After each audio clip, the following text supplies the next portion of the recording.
What is a transverse wave? It is a wave where the movement of particles of the medium is perpendicular to the direction of propagation of the wave.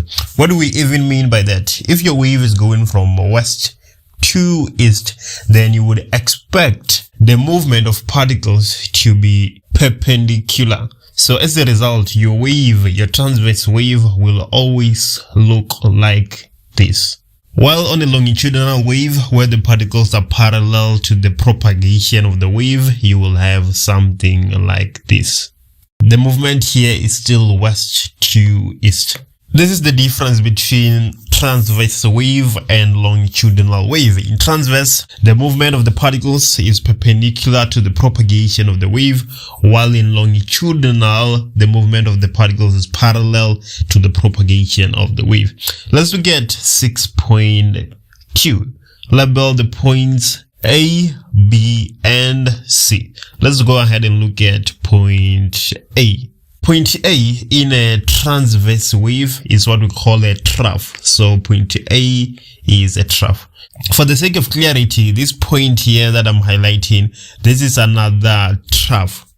And B, on the other hand, B, it is the distance between 2 points that are in phase and consecutive. So the distance between 2 points that are in phase and consecutive is what we call wavelength. So B is one wavelength, while C, on the other hand, is the opposite of a trough, is the opposite of A and B. C is what we call a crest. So at C, we have a crest. So what will be the name of this point right here? That would be another crest, yes, like point C. 6.3. How many time has elapsed while the wave moved from R to T? Let's just get rid of this and look at R to T. So we have R to T. From R to T. From R to T, we have 2 points that are consecutive and are in phase. So we have one wavelength. From R to T, we have one wavelength. So the time taken to complete one wavelength, it's what we call the period. So basically, in 6.3, we are required to calculate the period. How do we calculate the period? If you look at the equation statement, you're going to realize that we are given a frequency of 30 Hertz. And we know fully well that the period is equals to 1 divided by frequency. So this is just going to be equals to 1 divided by 30, which is equals to 0.03 seconds. So that is the time lapsed while the wave moved from R to T, the period of the wave. Let's look at 6.4. Are points R and S on the wave in phase? Explain your answer. Let's look at R and S. R is right here, and S is right here. A lot of people will say that R and S are in phase, but that is actually not the case. They are not in phase. So the answer is no here.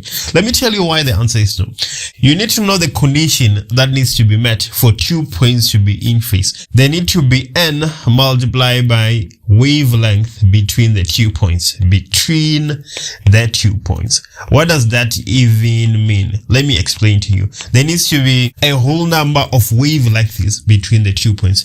So if there is one wavelength between the 2 points, then they are in phase. If there's 2 wavelengths, they are in phase. If there's 3, if there's 4, if there's 5, then those 2 points are in phase. We need a whole number of wavelengths between 2 points for them to be in phase. So let's look at R and S. From R to S, we have half a wavelength. So we don't have a whole number of wavelengths between those 2 points. So that's why we're saying that the answer to 6.4 is no. And then your reason should be that R and S are not separated by a whole number of wavelengths. They're not separated by 1, 2, 3, 4, or whatsoever up to 100 wavelengths. They are separated by a half, which is not a whole number. So those 2 points are not in phase.